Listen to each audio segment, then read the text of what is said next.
धनगर आरक्षणवरून मोठा संघर्ष महाराष्ट्रामध्ये सुरू आहे। गेल्या 3 दशकांपासून वेगवेगळ्या प्रतिनेतृत्वाच्या नेतृत्वामध्ये हा आरक्षणाचा लढा धनगर समाज लढतोय।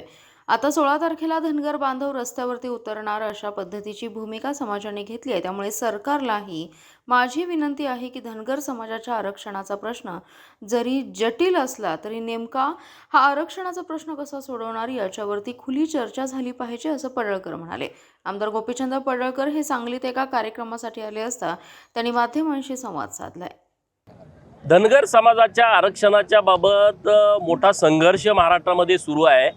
गेल्या 3 दशकापासून वेगवेगळ्या नेतृत्वामध्ये हा आरक्षणाचा लढा आमचा धनगर समाज लढतोय। आता 16 तारखेला धनगर बांधव रस्त्यावरती उतरणार अशा पद्धतीची भूमिका समाजानं मांडलेली आहे। सरकारनं काल बैठक घेतलेली आहे। मी त्या बैठकीला नव्हतो, परंतु सकारात्मक सरकार आहे असं मी माननीय रामराव उडकुते साहेब आता जे राज्यसभेचे खासदार झाले त्यांच्या मुलाखतीमध्ये मी ऐकलं। सरकारलाही माझी विनंती आहे की धनगर समाजाच्या आरक्षणाचा प्रश्न जरी जटिल असला, नेमकं सोल्युशन काय आहे याच्यावरती खुली चर्चा झाली पाहिजे। हा प्रश्न कशा पद्धतीने सोडवायचा, कारण आम्ही हायकोर्टात हारलोय, आम्ही सुप्रीम कोर्टामध्ये हारलोय। सुप्रीम कोर्टामध्ये आम्ही याचिका दाखल केली होती की आम्हाला आता हायकोर्टमध्ये जायला परवानगी द्या, जे आमचे धनगरांचे दाखले रद्द झालेत आणि त्यामुळे आता परिस्थिती बदलली आहे। परंतु सुप्रीम कोर्टानं गेल्या 6 तारखेला आमची जी मागणी हायकोर्टामधली जाण्याची नाकारली आहे। त्यांनी सांगितलं की तुम्ही हायकोर्टात गेला तर तुम्हाला सुप्रीम कोर्टामध्ये येता येणार नाही।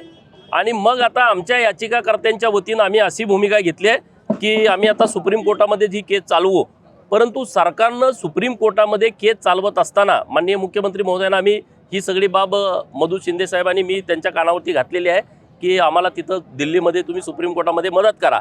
हा झाला एक पर्याय। दुसरा पर्याय काय सरकारकडं, तर त्याच्याबद्दलही सरकारनं योग्य काळजी घेऊन धनगर समाजाचा गेल्या अनेक वर्षांपासूनचा एसटी आरक्षणाच्या अंमलबजावणीचा जो विषय आहे तो मार्गी लावावा, ही सगळ्या समस्त धनगर समाजाची भावना आहे।